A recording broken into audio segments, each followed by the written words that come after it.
am so happy to be able to report to you that The Witcher is a really good show.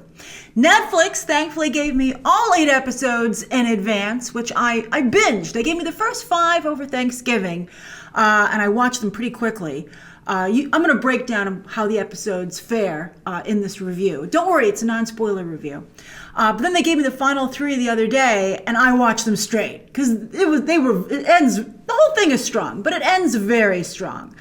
So again, this is my non-spoiler review, and my spoiler review will go up by the end of the day, Friday, tomorrow, or today, basically when you're watching this. I don't know why they had the embargo lift so late on this show. It's good, maybe to release the viewers kind of a situation to get everyone because you can watch it right now, and you should. It's very, very good. In fact, I would say of all the entertainment coming out for Christmas, this is actually the most satisfying, especially if you're into this kind of storytelling, genre storytelling. And clearly Netflix has their fingers crossed that this will be their Game of Thrones. And I have to say, it just might be. But fair warning, those of you who are treating this as holiday entertainment, perhaps for the family, it's not for the whole family. Because one way that The Witcher is very much like Game of Thrones Season 1 is that it has gratuitous female nudity. Wow, to the point of ridiculousness. But it has all that female nudity, speaking of ridiculousness, and there's no nudity for Henry Cavill. I mean, he must have had it in his contract that he would not do nudity. I mean, they're the butt shots we've seen in the trailer, right? I mean, look, the show has made they haven't hid the fact that they've been trying to play up his sexuality, right? And Henry Cavill, to some degree, has done the same throughout his career. But that makes it even stranger that within the show itself, this is really the most that you get. In fact, he even has, 2 sex scenes, and it's really the same sex scene shown again later on in the show. But he's fully clothed in it. It's really weird, especially considering that Anya Chalotra has so much nudity. So it's not at all a balance, right?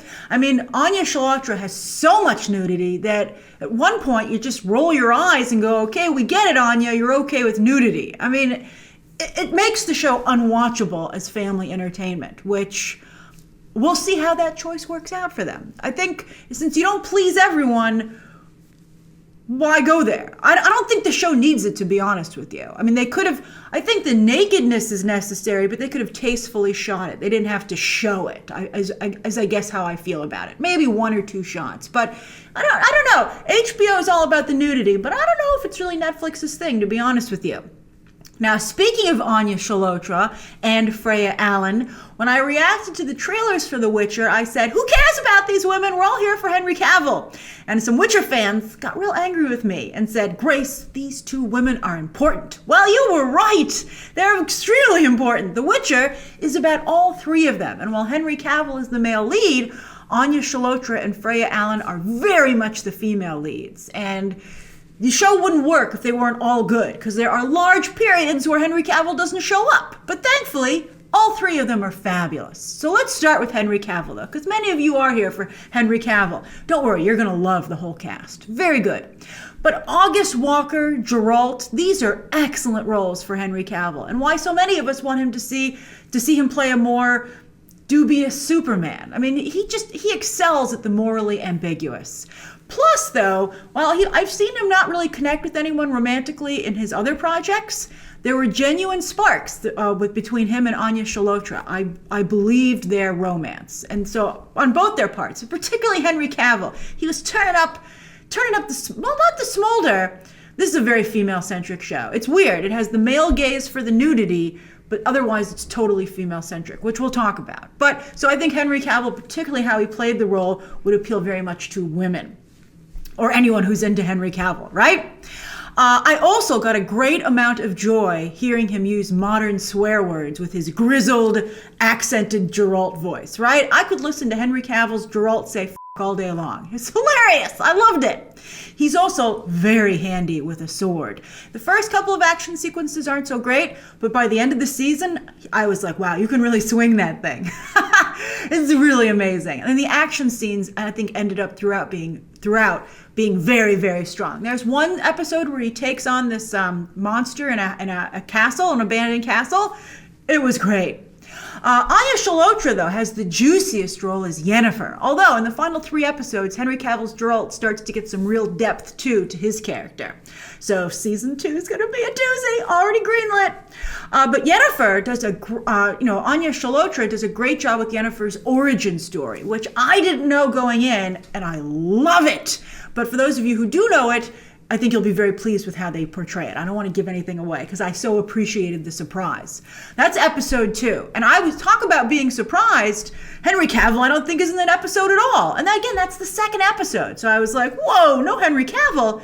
But Anya Chalotra is so good, you won't care. Trust me. Yennefer is such a good character and is so well written. And Anya Chalotra does such a good job bringing her to life. I even gave her a pass on all the nudity. I was like, this is ridiculous, but you're so talented, I'm going to let it go. And the nudity, for those of you who are watching with people you don't want to watch nudity with, when you want to have the fast forward handy, is in episodes 2, 3, and 5. Now, speaking of the episodes, episode 1 is the weakest. Episode 5 is a little annoying, and to be quite frank, seems like a different show. And that's where they stopped us, early on. They only gave us 1 through 5. So I was like, how is this show going to turn out? But then thankfully, as I said, it ends incredibly strong. So 1 is the weakest. 5 seems like a different show and is a little annoying. But 2 through 4 and 6 through 8 are top-notch fantasy entertainment. Wow! Now, finally, as for Freya Allan, her character is a bit more of a slow burn, but by the end of the season, I felt she was just as strong as Henry Cavill and Anya Chalotra. And how it ends, I was like, oh, this is fantastic. Now, unlike Game of Thrones, this is very much a female-centric show. Game of Thrones was very male-centric. There are women everywhere here. There's instead of having a king, they have a queen. I mean, she has a romantic interest, but he's very much secondary to the queen. But Jodie May, I thought at first I thought she was overacting, but I came to really like her. I thought Myanna Burring as Yennefer's mentor, also very, very good. All the female characters, excellent. Now, I've never seen Outlander, which is a show which is famous for being very female, having very much of a female viewpoint, but I imagine this is a similar situation. However, I think what's going to make it work for male fans is that Henry Cavill has such a strong male energy, and there are a plethora of strong male supporting actors as well. So I think that balances it out in the end. Also, as you can see, the show has an impressive amount of diversity, which is made to feel very natural and organic because it's a fantasy world. And also, I liked seeing a number of Indian actors in the mix and Middle Eastern actors. I thought that was really welcome. I thought it was great. Now, speaking of the world of The Witcher, Netflix has certainly spent the Monet.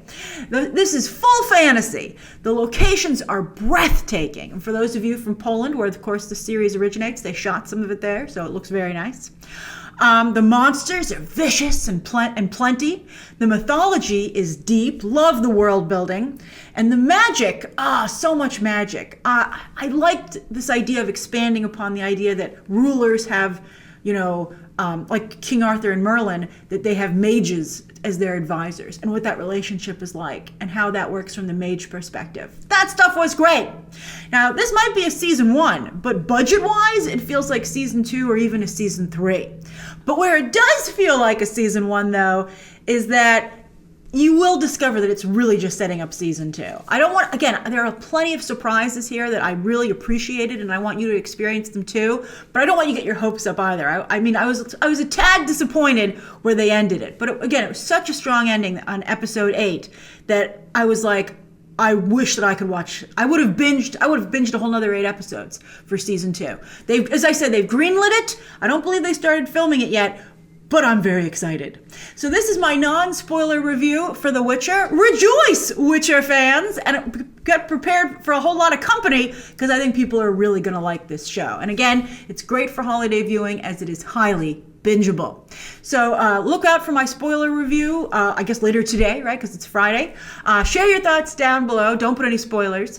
Subscribe today. And of course, as always, you can check out some more videos right now.